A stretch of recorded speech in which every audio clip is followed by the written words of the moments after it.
Alhamdulillahirabbil alamin wassalatu wassalamu ala sayyidil mursalin sayyidina Muhammadin wa ala alihi washabihi ajmain. Rabbi shrah li sadri wa yassir li amri wahlul 'uqdatam min lisani yafqahu qawli bi nabi wa alihi. Salam revolusi akhlak, semangat revolusi akhlak. Semoga akhlak kita jadi lebih baik hari ini dibanding kemarin. Panjang umur perjuangan, merdeka, Allahu Akbar. Salam sejahtera bagi seluruh rakyat Indonesia dimanapun kalian berada. Semoga kalian semuanya dalam keadaan sehat walafiat, tidak kurang suatu apapun. Dan mudah-mudahan kalau ada yang sakit dari kalian itu menjadi sakit penghapus dosa, penambah pahala, sakit yang insya Allah segera disehatkan oleh Allah Subhanahu Wa Taala dalam sehat yang manfaat. Amin ya Rabbal Alamin. Oke guys, sebelum masuk ke konten kita, jangan lupa kalian subscribe dulu channel ini. Babe Aldo Suara Kebenaran. Ya, karena memang channel ini adalah backup channel dari channel utama yang sekarang kita pakai. Ya, jangan lupa Babe Aldo Suara Kebenaran, di deskripsi ada linknya guys. Oke guys, masih tentang debat saat tadi malam ya. Tadi malam ada pernyataan dari Pak Prabowo tentang memperbanyak jumlah dokter. Ini harus gua bahas. Kita dengerin dulu pernyataan Pak Prabowo ya. Bismillahirrahmanirrahim. Kami akan segera mempercepat mengatasi kekurangan dokter di Indonesia. Kita kekurangan sekitar 140.000 dokter. Dan itu akan kita segera atasi dengan cara kita akan menambah fakultas kedokteran di Indonesia. Dari yang sekarang 92, kita akan membangun 300 fakultas kedokteran. Kita juga akan mengirim 10.000 anak-anak pinter dari SMA, lulusan SMA kita akan beri beasiswa ke luar negeri untuk belajar kedokteran, dan 10.000 lagi untuk belajar sains, teknologi, engineering, dan matematik, kimia, biologi, dan fisika. Itu kita rebut teknologi, kita rebut sains. Saudara-saudara sekalian, kita juga akan membangun. Nah, itu ya. Jadi dia berpendapat bahwasanya menambah jumlah dokter itu sebuah solusi. Dengan segala hormat Pak Prabowo, kita bahas ini. Untuk menjadi dokter itu Pak, diperlukan kuliah 6 tahun, perlu anak pinter dan tajir. Tapi tajirnya mungkin bisa hilang dengan beasiswa. Oke, sepakat saya. Dengan beasiswanya ya. Sekali lagi, kayak katanya Pak Anies, kompetensi itu penting, iya. Tapi dengan menambah jumlah dokter, apakah itu menjadi solusi utama? Enggak Pak. Itu dibuktikan, semakin banyak dokter, ternyata semakin banyak penyakit Pak. Semakin banyak dokter, semakin banyak peluang bisnis. Saya tidak mengatakan ilmu kedokteran itu jelek, saya tidak mengatakan dokter itu jelek, tapi ini fakta di lapangan. Bahwasannya solusinya kalau umpamanya menambah jumlah dokter itu bisa menyehatkan masyarakat, mana Pak? Ini kampus di Indonesia aja ada berapa puluh kampus yang mungkin ada dokter. Setahun itu mungkin ribuan loh Pak yang lulus. Setahun itu ribuan. Kalau dibagi Pak, ya dibagi tiap pulau itu 200 atau tiap provinsi mungkin tiap kabupaten 200 itu masih bisa ya. Tapi buktinya Pak sampai hari ini itu makin banyak dokter makin banyak penyakit, makin banyak dokter rakyat makin bingung, makin banyak. Contoh masalah pandemi kemarin ini gue paham banget ini gue ngomong begini, paham banget data yang 3 tahun gue pelajari semuanya. Bahkan nggak sedikit juga para dokter yang ada di pihak gue kemarin pandemi. Hanya saja mereka takut untuk bersuara, akhirnya suaranya dititipin ke gue untuk menyampaikan itu. Termasuk mendiang Dr. Lewis. Kenapa para dokter di Indonesia ini, makin banyak kok makin kacau kesehatan? Ya karena itu tadi. Karena hanya berpegang kepada satu pendapat aja, sementara ilmu kesehatan itu banyak. Dengan menambah jumlah dokter nggak menyelesaikan masalah sama sekali Pak.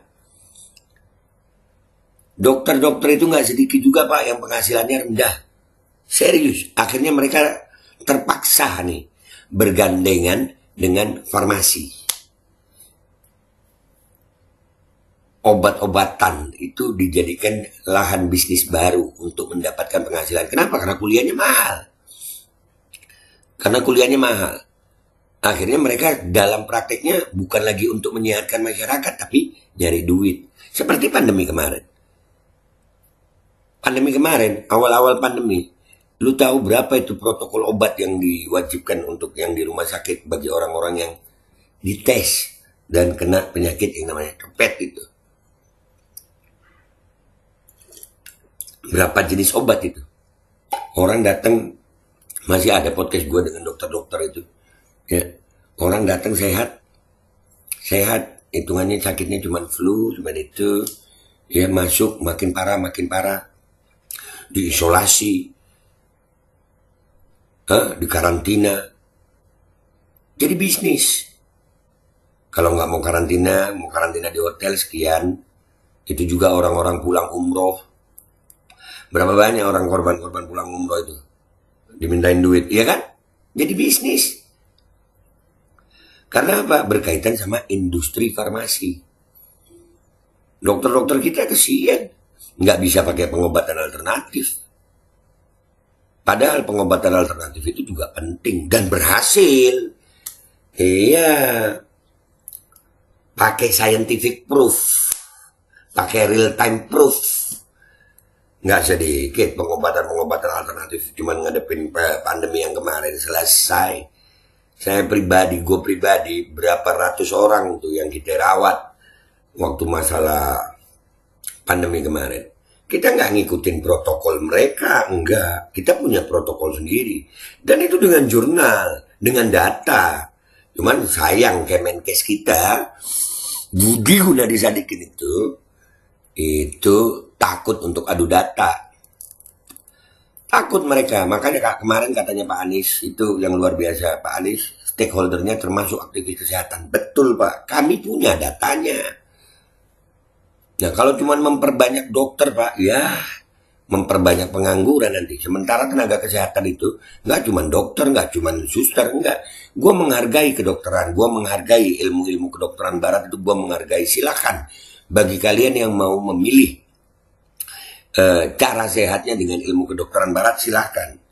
Nah kalau umpamanya diperbanyak dokter, kita jujur aja Pak, kita ini udah kayak di penjara kemarin pandemi. Yang untung mereka doang Pak. Yang untung mereka doang. Industri farmasi yang dapat untung banyak. Dari mulai penjualan vaksin, terus masker, APD. Sementara rakyat jualan nasi goreng di pinggir jalan aja nggak boleh malam-malam.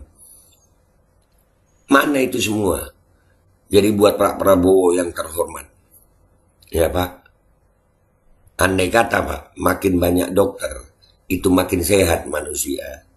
Makin sehat rakyat Indonesia, saya setuju. Tapi faktanya sampai hari ini Pak, makin banyak dokter, fasilitas makin bagus, itu nggak semuanya sehat. Malah datang penyakit aneh-aneh Pak. Dari mulai flu burung lah, antraks lah. Sekarang sudah ada penyakit X lah. Rakyat diwajibin untuk vaksin lah. Dan ini Pak, mengganggu kedaulatan kesehatan rakyat Indonesia. Indonesia negara gemah ripah lojinawi. Bukan cuma terhadap hasil buminya Pak, tapi hasil pemikiran. Ilmu kesehatan, sekali lagi gue ulang, ilmu kesehatan bukan hanya kedokteran. Dan buat Pak Prabowo, memperbanyak dokter bukan solusi. Bukan solusi Pak. Bukan. Solusinya adalah menggabungkan semua ilmu kesehatan, kembalikan Kementerian Kesehatan itu sesuai dengan namanya.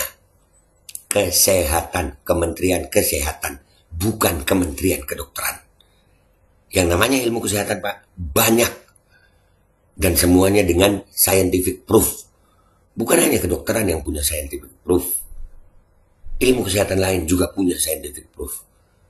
Berapa banyak malpraktek akhirnya Pak dari kedokteran, dan gak ada tanggung jawab. Malpraktek di kedokteran itu juga, itu yang perlu menjadi perhatian. Kenapa? Nih contoh ya, lu kalau mau operasi itu ada inform consent. Inform consent itu ditandatangani, dokter gak tanggung jawab kalau ada apa-apa. USG aja nih, orang hamil di USG, oh ini bayinya miring bahaya. Oh, kata dokter saya nggak tanggung jawab ya kalau ini nggak operasi. Bener nggak sih? Akhirnya timbul biaya baru lagi untuk operasi, biaya tindakan operasi. Waktu mau tindakan operasi, tanda tangan inform consent kan? Iya, itu ditanda tangan inform consent, dokter juga nggak tanggung jawab. Jadi dengan segala hormat, ayolah kembalikan fungsi Kementerian Kesehatan itu sesuai dengan namanya ilmu kesehatan, nggak hanya dengan kedokteran. Sekali lagi, mau pakai ilmu kedokteran silahkan, tapi jangan tutup ilmu kesehatan lain. Berikan fasilitas yang sama terhadap ilmu kesehatan lain seperti kedokteran. Ilmu pengobatan yang lain seperti farmasi. Jangan hanya ilmu kedokteran dan farmasi barat aja yang kita pakai. Buat Pak Prabowo mungkin ini yang membuat gue makin yakin sama Anies. Dan wah bahaya ini. Ini kalau kami kepilih, ya siap-siap lu pandemi. Ilmunya itu aja, nggak mau denger yang lain lagi itu. Wah, kayak kemarin dari itu pandemi. Masih mau lu pandemi. Masih mau. Kayak kemarin, dikurung lagi. Hah, dah gitu aja dari gue. Gue Babe Aldo, YouTuber rakyat biasa. Pamit dulu, sampai jumpa di konten gue berikutnya. Wabillahi taufiq wal hidayah. Waridho wal inayah. Walafu minkum. Assalamualaikum warahmatullahi wabarakatuh. Iya Pak. Ayolah Pak. Makin yakin kita dukung Anies. Karena dia menghargai aktivis kesehatan. Dia menghargai ilmu kesehatan lain selain kedokteran. Indonesia. Bangkitkan pengobatan musik Nusantara. Hurrah!